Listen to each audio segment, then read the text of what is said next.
I don't have very much time left on my battery, and I'm gonna cook for me and my kid and my grandson because we're starving like Marvin. And yeah, I think that little chick that I saw recently that was very inspirational in my mind was called the Jess Fam or something like that. Jess Fam. I can't remember her name, but she's been on her channel since she was a 16-year-old pregnant teenager or some crazy shit like that. She reminded me of, well, either way, yeah, I'm pretty sure that's the case. So, I don't want to talk about other people's lives without asking their permission first. So, anyways, so now she has, like, I don't even freaking know, but just to describe her so that you could see who she was if you wanted. She freaking has, like, 3, 4, 5, maybe 6 kids, 5 kids, 7 kids at the max, maybe 5 to 7 kids. And one of the things she's pointed out is from 3 different dudes. And like her first daughter, her first kid is a girl, and it's from her teenager boyfriend. They seem like they were together for a while, and they're still good friends. It reminded me totally of my relative. And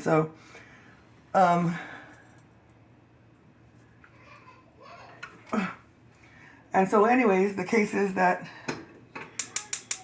see, I want my kid to hear that I'm cooking so he doesn't get frustrated, and then he'll do a good job for me watching for stabbing. Why is that shit not working? There you go. Okay, so I'm gonna need fly spray, big time. So anyways, this chick, all that name stuff I guess really doesn't matter. She's on YouTube since forever, and she's, you know, grown now with a lot of kids and a husband. And are you okay? Where's the baby? Where's Sabby Babby? You didn't come out here and leave him there just to show me your balloon.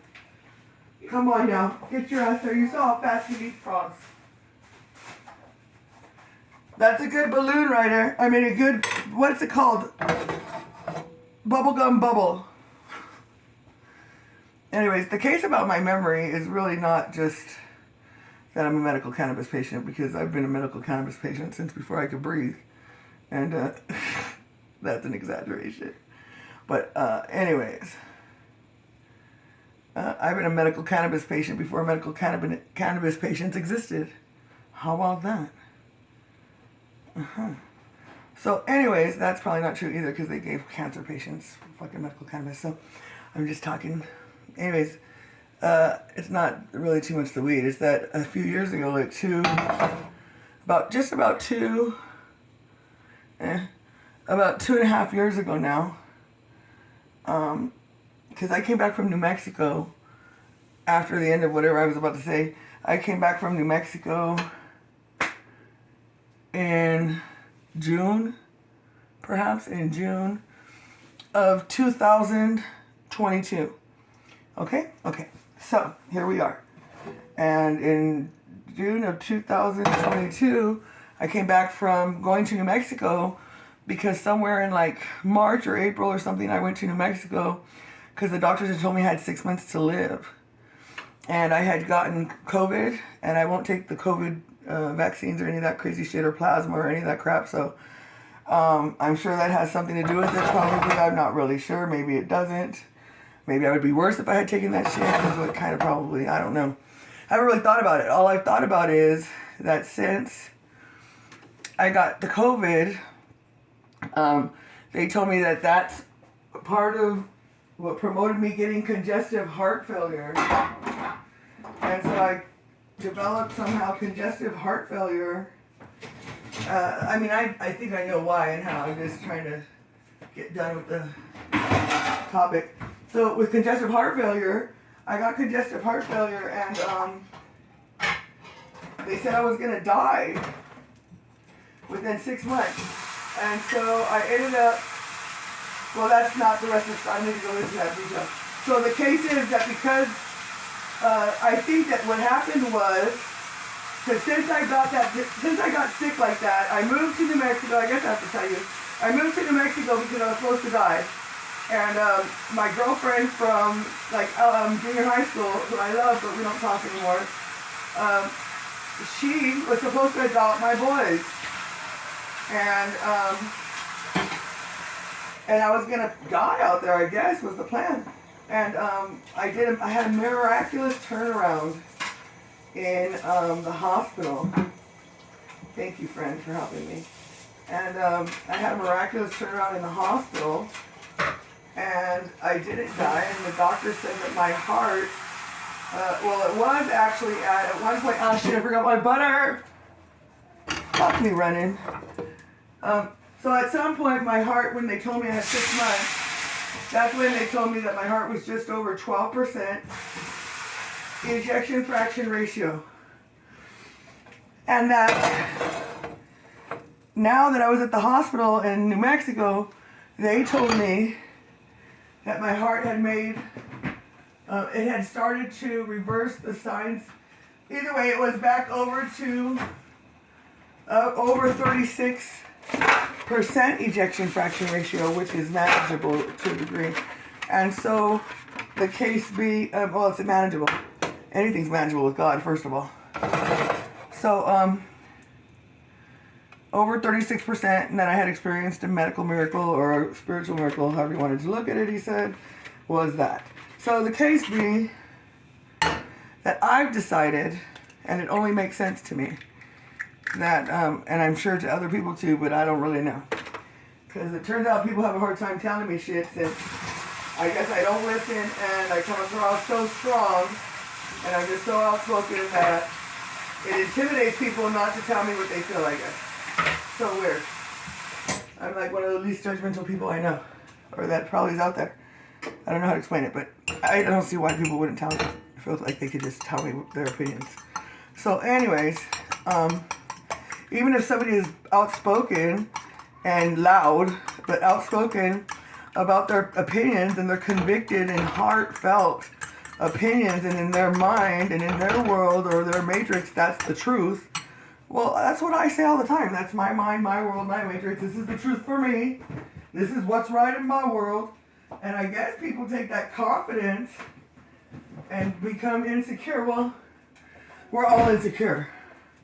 Don't forget that. I forget that. We're all insecure. And everybody's worried about what everybody else thinks.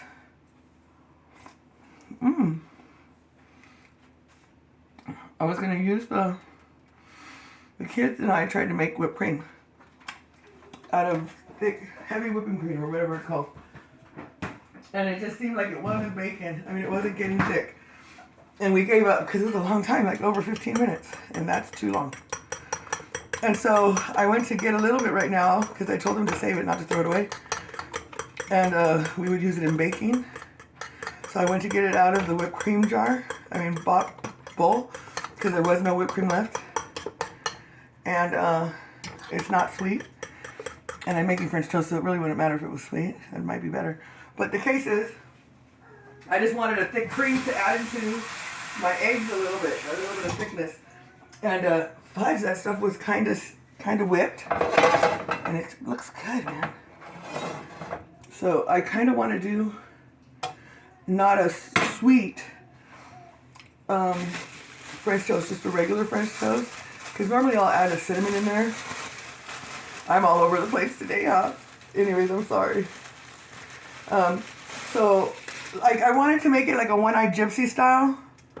One-Eyed Gypsy style, but French toast. So I want that flavor.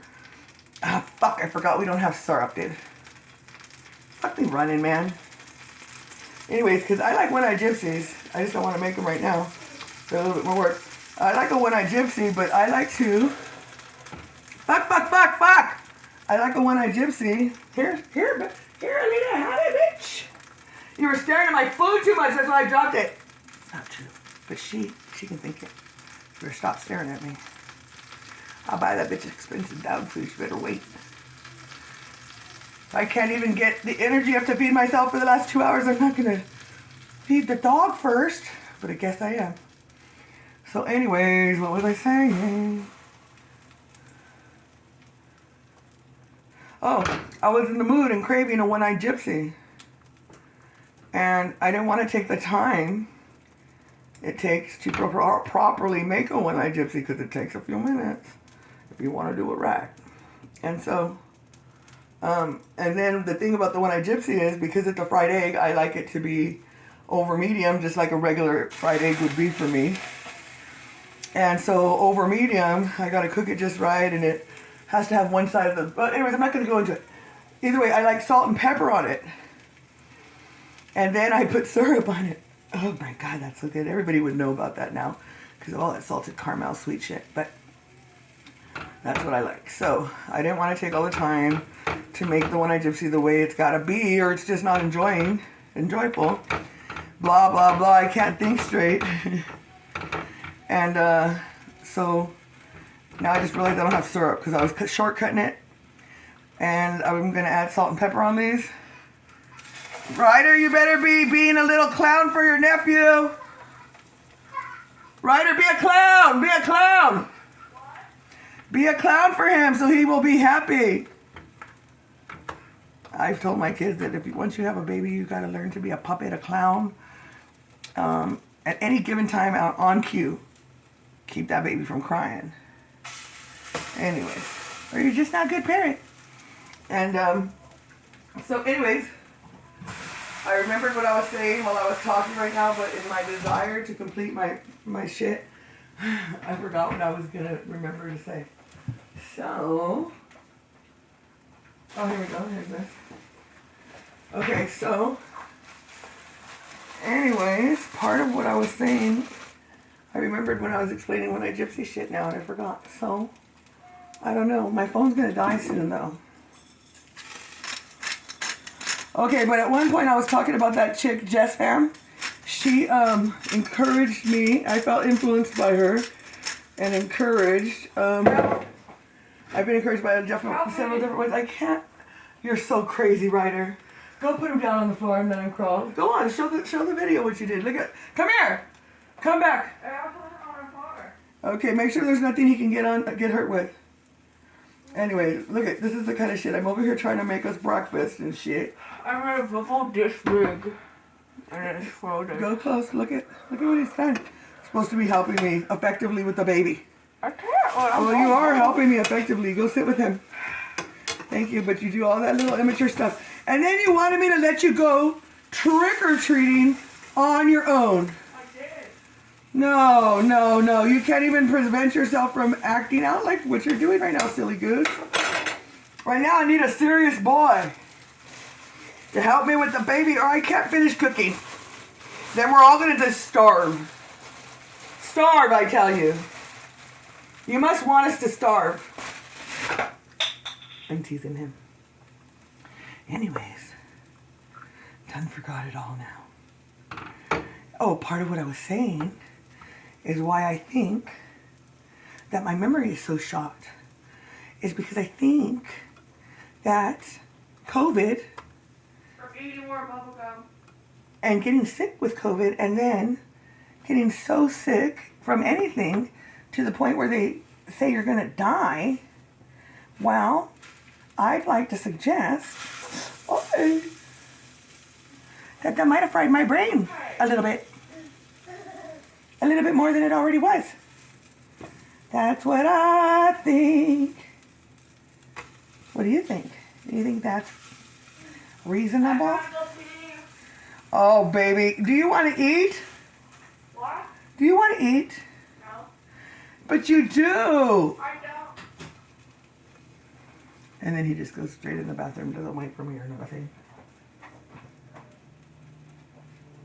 Oh, where are you? Here comes the sun. Do-do-do-do. Here comes... Hey. Don't move. And I said, it's alright. Babby, babby, babby, babby, babby. It's alright.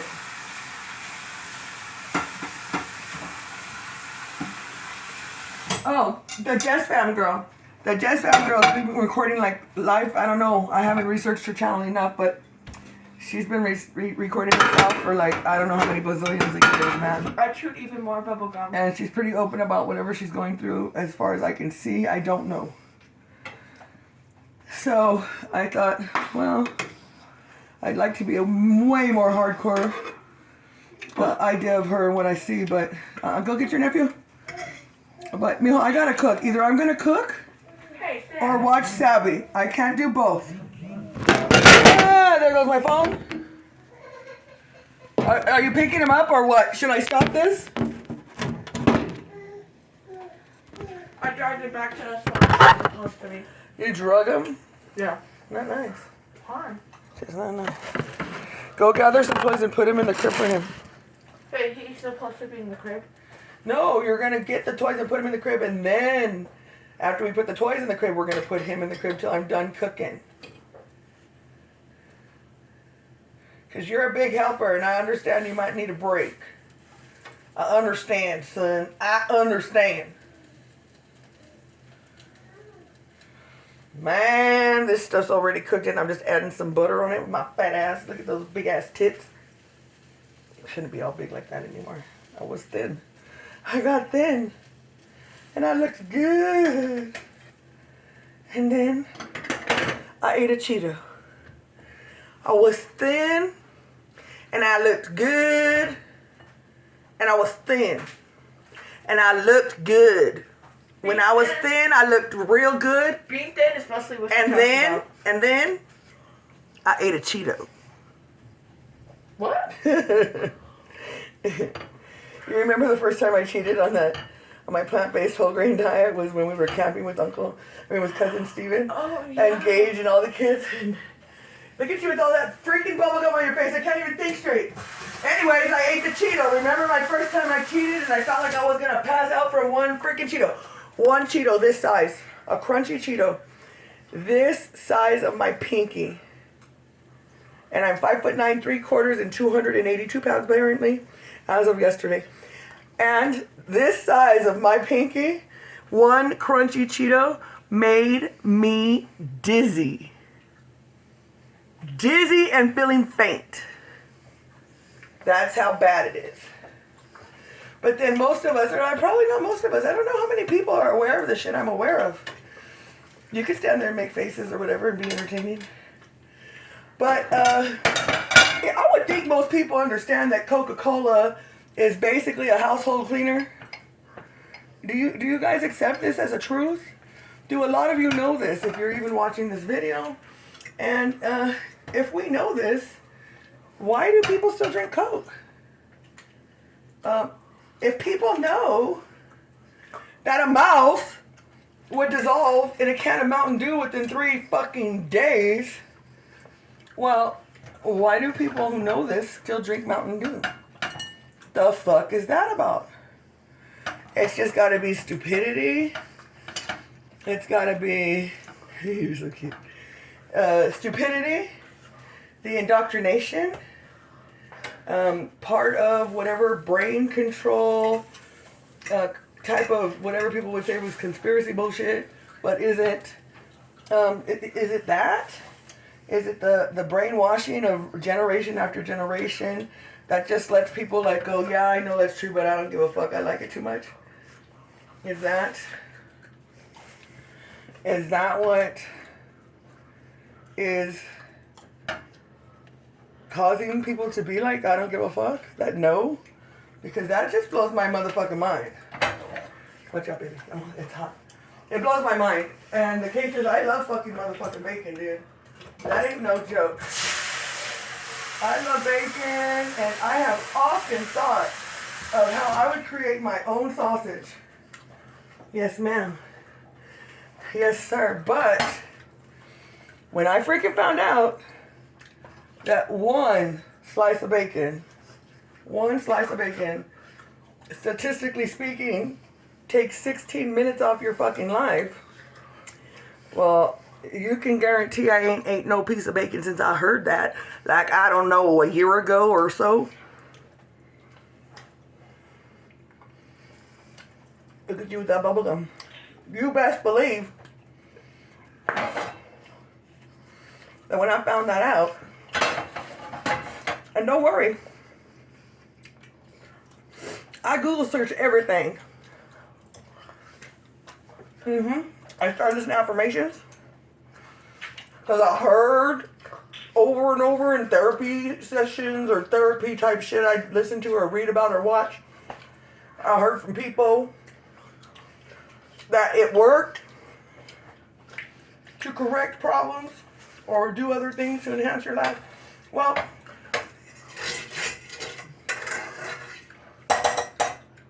listen here. I believed and I already knew the answer before I researched it. Yes, I did. But I had to search it. I got 5 seconds left, 5% left on my battery. So listen here. I researched it. And there is medical science, scientifically proven through medical science. It is medically proven scientifically. Where's the baby?